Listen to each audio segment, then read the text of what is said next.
নমস্কার দর্শক বন্ধুরা, শুভজিৎ স্পিরিচুয়াল এই চ্যানেলে আপনাদের জানাই সুস্বাগতম। বন্ধুরা, চৈত্র মাস পড়ে গিয়েছে, যে মাস হলো ঋতু পরিবর্তনের মাস। শীতকালে এই মাসে বসন্ত ঋতুর আবির্ভাব হয়, তারপর আবার আসে গ্রীষ্মকাল। এর জন্য এই চৈত্র মাসে হুড় করে তাপমাত্রা বাড়তে থাকে এবং এই মাসেই বেশিরভাগ অসুখ বিসুখ দেখা দেয়। ধর্মীয় দৃষ্টি থেকেও এই চৈত্র মাস গুরুত্বপূর্ণ মাস, কারণ এই মাসে যেরকম নীলষষ্ঠীর পূজা পড়ে, সেমনি একদিকে পড়ে বাসুমতী দুর্গার পূজা। ছাড়া এই মাসে হনুমান জয়ন্তী ও শ্রী রাম নবমী পুজোও করা হয়। তাই শাস্ত্র মতে চৈত্র মাস হলো একটি গুরুত্বপূর্ণ মাস, কারণ এটি বছরের সর্বশেষ মাস।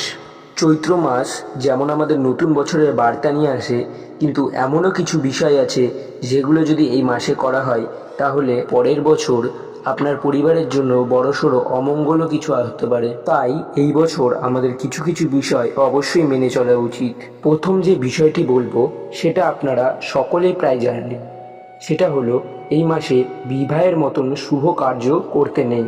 শাস্ত্র মতে চৈত্র মাসে বিবাহ হলে এই বিবাহ অশুভ বলে গণ্য করা হয়।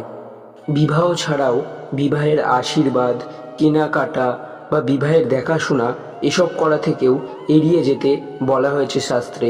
চৈত্র মাসে বিবাহ হলে বলা হয় যে বড় কনে দুজনা অতিরিক্ত কামাসক্ত হয়ে পড়ে, এটি শরীরের পক্ষে খুবই খারাপ বলে গণ্য করা হয়। এই জন্যই শাস্ত্রে বলা হয়েছে যে বিবাহর মতন শুভ অনুষ্ঠান এড়িয়ে যেতে। বন্ধুরা, দ্বিতীয়ত সেটি হলো চৈত্র মাস হলো বছরের সর্বশেষ মাস। এর জন্য এই মাসে বিভিন্ন আচার অনুষ্ঠান পালন করতে হয়, বিশেষ করে সংক্রান্তির আগে। এই সময় মানুষ অনেক কাজে ব্যস্ত থাকে, তাই এই সময় গৃহ আহরণ ও গৃহপ্রবেশ ইত্যাদি শুভ কাজ করা থেকেও বিরত থাকুন। এছাড়াও চৈত্র মাসকে ভগবান শিবের মাস বলে গণ্য করা হয়, কারণ একদিকে যেরকম পড়ে নীলষষ্ঠী, আরেক দিকে ভগবান শিবের চড়ক পুজোই ভগবান শিবের জন্য করা হয়। তাহলে এই মাসকে বলা হয় ভগবান শিবের মাস। মাসে যদি ভগবান শিবের শিবলিঙ্গর ওপর প্রতিদিন 1 ঘটি করে জল দেওয়া হয়, এতে ভগবান শিব অত্যন্ত প্রসন্ন হন। এই মাসে যদি কেউ ভগবান শিবকে প্রসন্ন করতে পারেন, তাহলে ভগবান শিব তার সমস্ত ইচ্ছা পূরণ করেন। বন্ধুরা, এই চৈত্র মাস হলো ভগবান শিবকে প্রসন্ন করার মাস। যদি আপনারা পারেন তাহলে একবার হলেও যে 1 ঘটি জল নিয়ে ভগবান শিবের শিবলিঙ্গর ওপর দেবেন। যদি ভগবান এতে প্রসন্ন হন, তাহলে আপনার সমস্ত ইচ্ছা পূরণ করবেন।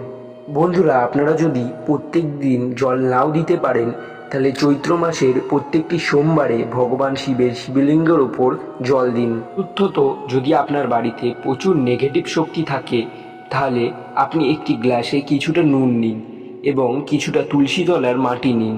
এরপর গ্লাসটি ঘরের যে কোনো কোণে রেখে দিন। গোটা চৈত্র মাস এই গ্লাসটি আপনার বাড়িতে রেখে দিন। তারপর চৈত্র মাস শেষ হওয়ার পর চৈত্র সংক্রান্তির দিন আপনি এই গ্লাসটি নিয়ে এই গ্লাসের নুনটি বাইরের যে কোনো স্থানে ফেলে দিন। দেখবেন যে আপনার বাড়ির নেগেটিভ শক্তি অনেক কমে যাবে। আর যদি আপনার বাড়িতে অর্থের অভাব থাকে, তাহলে কিছুটা নুন নিন একটি বাটিতে এবং তার উপর একটি লবঙ্গ নিন। তারপর এটিকে যেই স্থানে টাকা রাখেন সেই স্থানে রেখে দিন। গোটা চৈত্র মাস এই জিনিসটি রেখে দিন।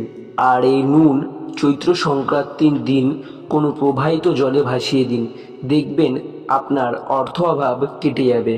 কিন্তু মনে রাখবেন, এই চৈত্র মাসে কাউকে কিন্তু কোনো মতেই নুন দেওয়া যাবে না। এর অর্থ কাউকে আপনি নুন ধার দেবেনও না, আবার নেবেনও না। আপনি যদি পারেন তাহলে চৈত্র মাসের 15টা দিন নুন না খেয়ে থাকবেন। আপনি যদি সেটা না পারেন, তাহলে চৈত্র মাসের সেই নবরাত্রির 9 দিন নুন না খেয়ে থাকবেন বা নুন ছাড়া খাবার খাবেন। আর আপনি যদি তাও না পারেন, তাহলে নুন কম খাওয়ার চেষ্টা করবেন। এই মাসে যতটা পারা যায় নুন না খেলেই ভালো। আর আপনি যদি একান্তই তাই নাই পারেন, তাহলে সন্দক লবণ খেতে পারেন। এতে আপনার যা পাবেন সেটা হলো ভগবান শিব ও মা দুর্গার আশীর্বাদ। এতে আপনার সমস্ত মনোকামনা ও ইচ্ছা পূরণ হবে। এছাড়াও আপনার যেসব শাস্ত্রে রোগ বাগ ব্যাধি আছে সেগুলি কমে যেতে পারে। বন্ধুরা, পঞ্চমত যে এই মাসে দুধ খাওয়া ভালো না। এই মাসে যতটা পারবেন আপনি দুধটাকে এড়িয়ে চলবেন। বন্ধুরা, এই মাসে টাটকা দই খেলে সব থেকে ভালো হয়। যদি আপনি দই আর গুড় খেতে পারেন তাহলে জন্মছকে চাঁদের অবস্থান ভালো হবে। এছাড়া এর ফলে আপনার পেট ঠান্ডা থাকবে এবং মাথাও ঠান্ডা থাকবে। আর শাস্ত্র মতে যদি চৈত্র মাসের সপ্তাহে 3 থেকে 4 বার যদি কাঁচা নিম পাতা খালি পেটে চিবিয়ে খেতে পারেন তাহলে এটি খুব ভালো। এতে আপনার শরীর ও স্বাস্থ্য দুটিই ভালো থাকবে। এর পাশাপাশি যদি আপনি এক টুকরো গুড় খেতে পারেন তাহলে আপনি আরও বেশি উপকার পাবেন। চৈত্র মাসে আমাদের হজম শক্তি কমে যায়। এর জন্য এই মাসে যতটা পারবেন ভাজাভুজি এড়িয়ে চলবেন। এই চৈত্র মাসে বেশি তেল মশলাযুক্ত খাবার না খাওয়াই ভালো।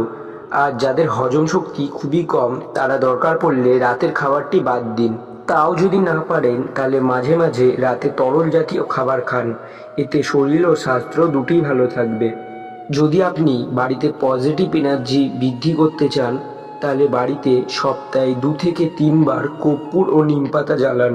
এই সময় বাড়িতে রাত্রেবেলা ধুনো দেওয়া খুব ভালো বলে মানা হয়। বলা হয় যে এই মাসে যে কোনো শুভ কাজ করার আগে বা শুভ মুহূর্তে বট গাছে জল ঢালা উচিত।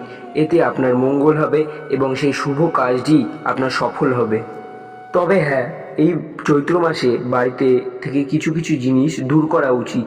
সেই জিনিসগুলি যদি আপনি বাড়ি থেকে দূর করেন তাহলে আপনার বাস্তুদোষ কেটে যাবে। কারণ বন্ধুরা, আমাদের বাড়ির বা ঘরের 4 দেয়ালের মধ্যে 2টি শক্তি থাকে।